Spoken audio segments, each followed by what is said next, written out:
श्री जगन्नाथ महाप्रभु की, बलभद्र सुभद्रा मैया की, नीलाचल धाम की, टोटा गोपीनाथ की, साक्षी गोपाल की, देवादिदेव महादेव श्रीलिंगराज भगवान की, सब संतन की, सब भक्तन की, श्री नील माधव भगवान की, माता कटक चंडी की, माँ गढ़चंडी की, श्रीमद्भागवत महापुराण की, सुखदेव जी महाराज की, परीक्षित जी महाराज की, गिरिराज धरण की, गोवर्धन नाथ की, श्याम सुंदर श्री यमुने महारानी की, जय जय श्री नमः पार्वती पतये हर हर महादेव। मैं कहा करता हूं कि विश्व के सारे भगवान रात्रि में श्रृंगार हल्का करके शयन के लिए जाते हैं, पर महाप्रभु जगन्नाथ रात्रि में शयन से पूर्व पुष्पों का विशेष श्रृंगार धारण करते हैं। अच्छा, एक बात, अंदर की बात, घर का कोई सदस्य, घर का नियम है रात में सबको सोना है, लेकिन घर का कोई बालक, कोई सदस्य यदि रात में श्रृंगार कर रहा है तो इसके पीछे दो ही कारण हो सकते हैं। क्या? या तो कोई मेहमान आने वाला है, या फिर सबके सोने के बाद वो विशेष व्यक्ति कहीं जाने वाला है। दो ही काम हो सकते हैं। रात्रि में श्रृंगार, शयन के समय श्रृंगार के दो ही लक्षण हैं। या तो कोई प्रेमी आने वाला है, भैया वो ठीक चल रहा था क्यों छेड़ दिया, यहां से आवाज गई। या तो कोई आने वाला है, या फिर हम सबके सो जाने के बाद कहीं जाने वाले।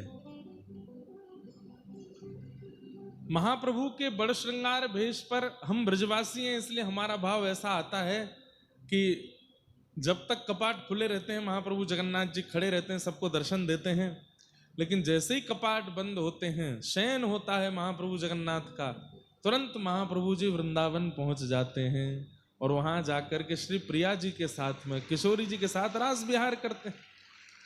नहीं तो इतना सज धज के कौन सोता है भाई। दुनिया का नियम है और ठाकुर जी का भी नियम है, दिन में श्रृंगार करो और रात्रि होते होते होते श्रृंगार बढ़ाओ, हल्के वस्त्र पहनो, जो रात्रि सोने में कष्ट ना दें, ऐसे वस्त्र धारण करके सो जाओ। पर महाप्रभु जगन्नाथ गीत गोविंद को हृदय से लगाते। जिस गीत गोविंद में जयदेव महाप्रभु वर्णन करते हैं, अभिनव जलधर सुंदर धृत मंदर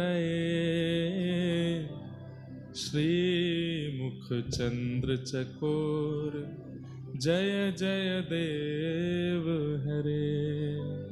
श्री राधा मुख चंद्र चकोर जय जय देव हरे। कल रात्रि में यहाँ की कथा थोड़ी खोल के देख रहा था कि कैसी लग रही है लाइव में, तो मेरे मन में आप लोगों के प्रति मीठी ईर्ष्या आ रही थी और मेरा मन हो रहा था काश मैं श्रोता होता, वक्ता कोई और होता, तो मैं भी महाप्रभु जी को देखते देखते कथा सुनता। हम दर्शन ही नहीं कर पाते, लेकिन हमने यहाँ एक टीवी लगवा रखा है, उसमें सामने वाले कैमरा से महाप्रभु जी दिखते रहते हैं। कितना बड़ा सौभाग्य कि 3 घंटे, 3.5, 4 घंटे आप महाप्रभु जी को देखते देखते कथा सुनो। ऐसा सौभाग्य कहाँ मिलता है। और उसमें भी सब जगह के मंच होते हैं तो एक फ्लेक्स लगा दिया जाता है, महाप्रभु जी का फोटो लगाया जाता है। यहाँ के महाप्रभु जी नित्य श्रृंगार करा रहे हैं, नित्य सेवा हो रही है। सुबह बाल भोग, फिर प्रसाद का जो भी नियम महाप्रभु जी का हो सकता है, सब यहाँ हो रहा है। रोज अलग अलग श्रृंगार करके, मानो जैसे कथा सुनने के लिए श्रोता सज धज के जाता है, ऐसे महाप्रभु जी रोज सज धज के कथा सुनने आ रहे हैं। कितना आनंद है।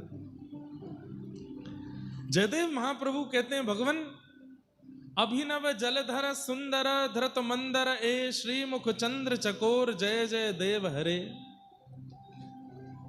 जयदेव महाप्रभु जगन्नाथ प्रभु से प्रश्न करते हुए कहते हैं, बहुत ध्यान से सुनिए सब लोग,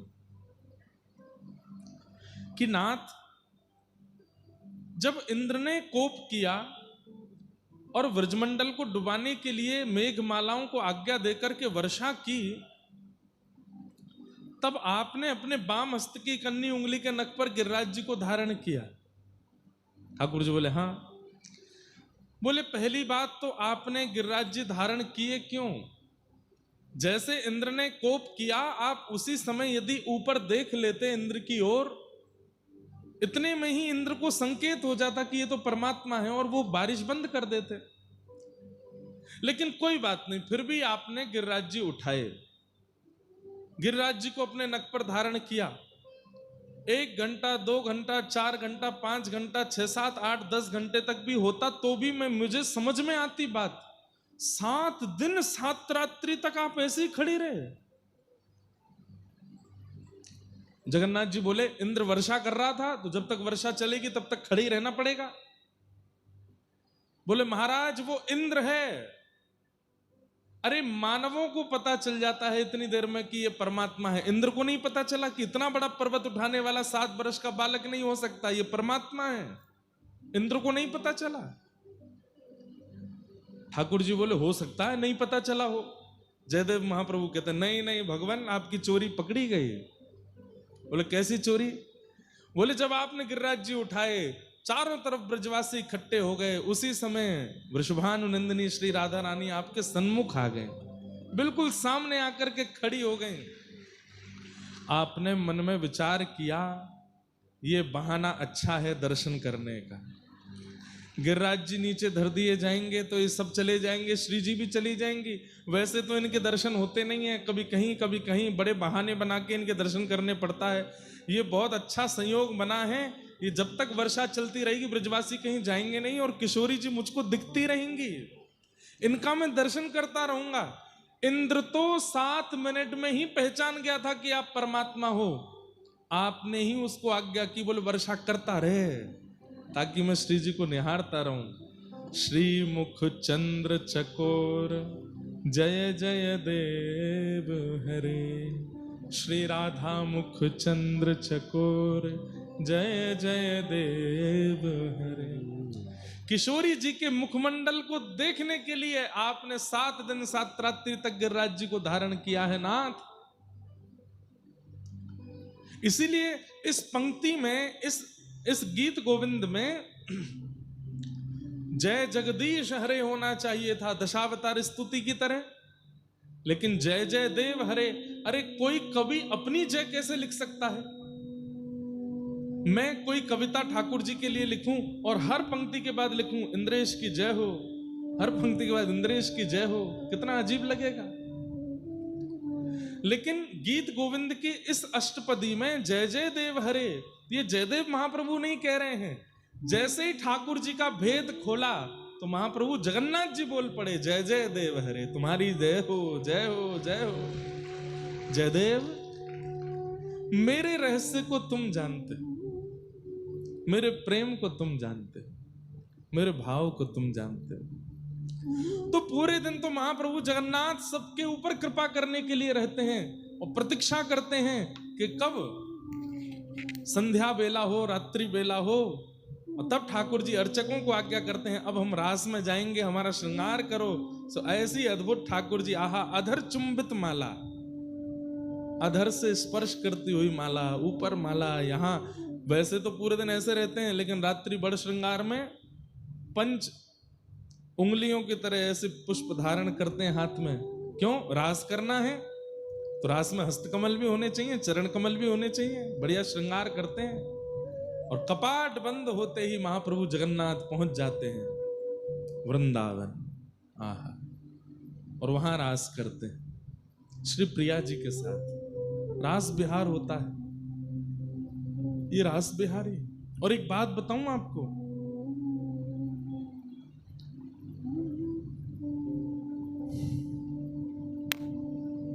वैसे तो पूरी कथा सुनानी पड़ेगी, लेकिन जगन्नाथ लीला हम पूरी 27 तारीख से सुनाएंगे जगन्नाथपुरी में। स्कंद पुराण युक्त और भी जो कथाएं होंगी उन सब से महाप्रभु जगन्नाथ जी के प्राकट्य की कथा, महाप्रभु जगन्नाथ के पंच सखा हैं उन पंच सखाओं की कथा और स्कंद पुराण युक्त जो जो महात्मा सब सुनाएंगे। लेकिन इंद्रद्युम्न राजा की कथा थोड़ी सी स्पर्श करूं।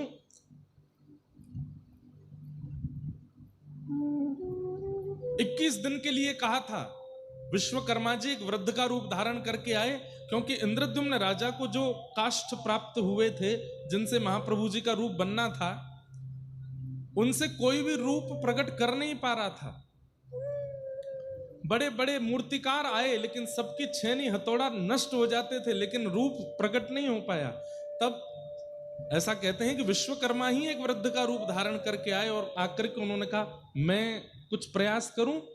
तो इंद्रद्युम्न राजा ने कहा कि देख लीजिए सब प्रयास कर रहे हैं, आप भी करो। तो उन्होंने कहा कि 21 दिन तक हमको एकांत में रहना है, 21 दिन तक तुम झांक करके नहीं देखोगे। बोले जो आज्ञा। 21 दिन के लिए जब उन ब्रह्म दारू को लेकर के विश्वकर्मा जी एक एकांत कक्ष में गए और वहां जाकर के जब ठाकुर जी का स्वरूप निर्माण करने लगे तो गुंडीचा महारानी रोज सुनने जाती है छेनी हथौड़ा की आवाज और कहती हाँ ठीक है चल रहा है काम। 10 दिन 12 दिन 15 दिन जब हो गए, संभवतः 10-12 दिन ही निकले थे, गुंडीचा महारानी ने कान लगा करके सुना तो छेनी हथौड़े की आवाज नहीं। व्याकुल हो गई, बोले ये बाबा इतना वयोवृद्ध भीतर छेनी हथौड़ा लेके गया ठाकुर जी का रूप प्रकट करने के लिए, लेकिन कुछ खाया नहीं है पिया नहीं है, मुझे तो लगता कहीं पधार तो नहीं गए भीतर। इंद्रद्युम्न राजा ने कहा 21 दिन के लिए कहा है, 21 दिन तक खोल के नहीं देखना। लेकिन रानी नहीं मानी, बोले नहीं नहीं खोलिए खोलिए, मुझे बहुत व्याकुलता लग रही है। और आपने जैसे ही द्वार खोले तो ना वहां छेनी थी, ना हथौड़ा था, ना कोई बनाने वाला वृद्ध था। महाप्रभु जगन्नाथ खड़े, बलभद्र जी खड़े हैं, सुभद्रा जी खड़ी हैं, सुदर्शन जी खड़े हैं। ये देख करके इंद्रद्युम्न पहले बहुत रोए, अनर्थ हो गया। क्यों? ठाकुर जी अधूरे रह गए, इनके हस्तकमल नहीं बन पाए, इनके चरण कमल नहीं बन पाए, इनका मुखमंडल अभी पूर्ण नहीं बन पाया, मेरे ठाकुर अधूरे रह गए। तो कहते हैं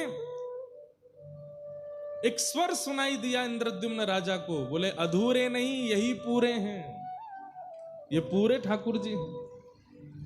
कैसे पूरे हो सकते हैं? इनके हाथ तो है नहीं, इनका मुख स्पष्ट तो है नहीं, इनके चरण स्पष्ट तो है नहीं। बोले अरे ये प्रेम विगलित ठाकुर जी हैं, श्री प्रिया जी, ब्रजवासी, किशोरी जी, नंदरानी, यशोदा, नंद बाबा, सब ब्रजवासियों की याद में ठाकुर जी के हाथ पैर पिघल गए हैं। प्रेम की 10 अवस्थाएं होती हैं बंधुओं। 9वीं अवस्था में जब प्रेमी आ जाता है तो अपनी प्रेमी की याद में उसका शरीर पिघलने लग जाता है। महाप्रभु जगन्नाथ, और कथा तो सबको पता ही होगी, द्वारिका में जब रुक्मणी आदि सब पटरानियां रोहिणी जी से कृष्ण लीला सुन रही हैं, सुभद्रा जी को द्वार पर बिठाया है, ध्यान रखना कि कृष्ण भीतर ना आवे।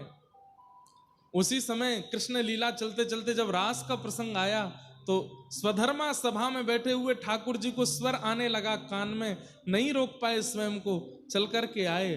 और तभी बीच में मंत्रमुग्ध सुभद्रा जी बैठी, इधर ठाकुर जी, इधर बलराम जी, और बैठे बैठे जब मथुरा गमन प्रसंग रोहिणी जी ने कहना शुरू किया तो ठाकुर जी के विरह में व्याकुल हो गए और सब ब्रजवासियों की याद में, किशोरी जी की याद में ठाकुर जी की भुजाएं खड़ी हो गईं।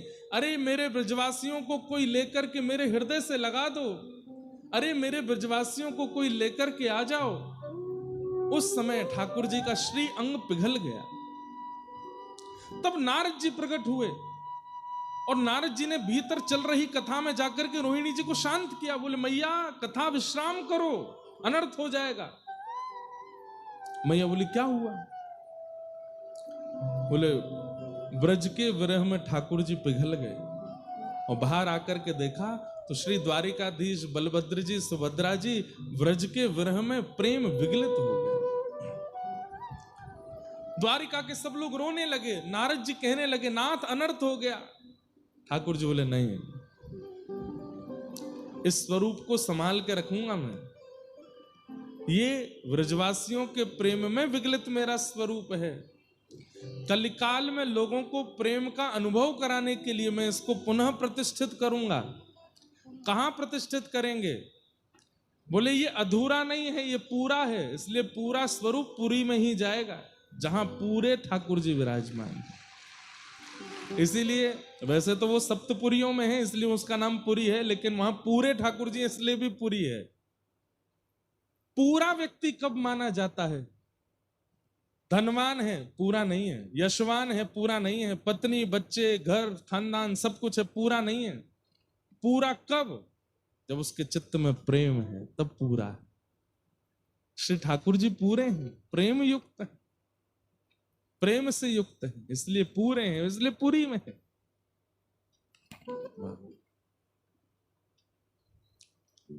पूरा कब? जब उसके चित्त में प्रेम है तब पूरा। श्री ठाकुर जी पूरे हैं, प्रेम युक्त है, प्रेम से युक्त है, इसलिए पूरे हैं, इसलिए पुरी में है।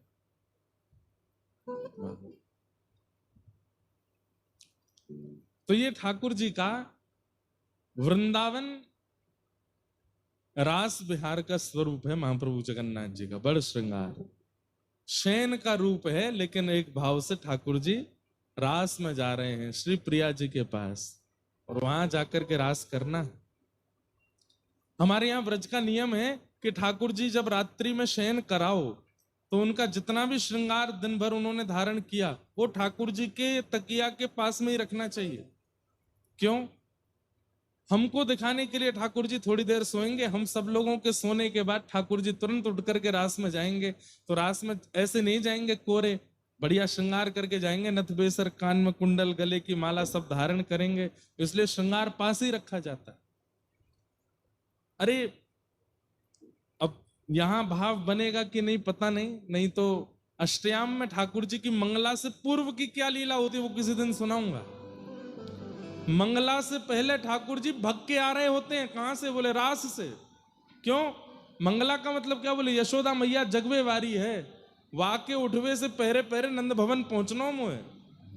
सो ठाकुर जी महाराज गिरिराज पर्वत से लांगते भये, कूदते भये, वर्षा में नेक छुप छुपाते भये, किशोरी जी के सुंदर जो चुनरी वस्त्र है वहां से अपना मुंह पहुंचते भये, और जैसे ही यशोदा मैया उठने वाली है वहां से पहले ठाकुर जी यहाँ में हाथ पांव पहुंच करके और धीमे से चद्दर के भीतर घुस जाएं, यशोदा मैया के बगल में आके पड़ जाते हैं और खर्राटे लेना शुरू कर देते हैं, छोटे से लाला। फिर मैया के नेत्र खुलते हैं, लाला भोर है गई है अब उठ जा। अरे मैया अभी तो सोयो में, अभी नींद आ रही है, तू उठ जा। यशोदा मैया स्नान करने जाती है, गौ दोहन करने जाती है, गोबर लेपन करने जा, इतनी देर में ठाकुर जी अपनी नींद पूरी कर लेते हैं। उसके बाद मैया आती हैं, आकर के ठाकुर जी को उठाती हैं। ये रात भर बाहर रहते हैं। कहाँ रहते हैं? बोले रास में रहते हैं, इसलिए श्रृंगार करके जाते हैं। बोलो जगन्नाथ महाप्रभु की। ऐसे रास बिहारी हमारे जगन्नाथ जी, इतना इनको रास प्रिय।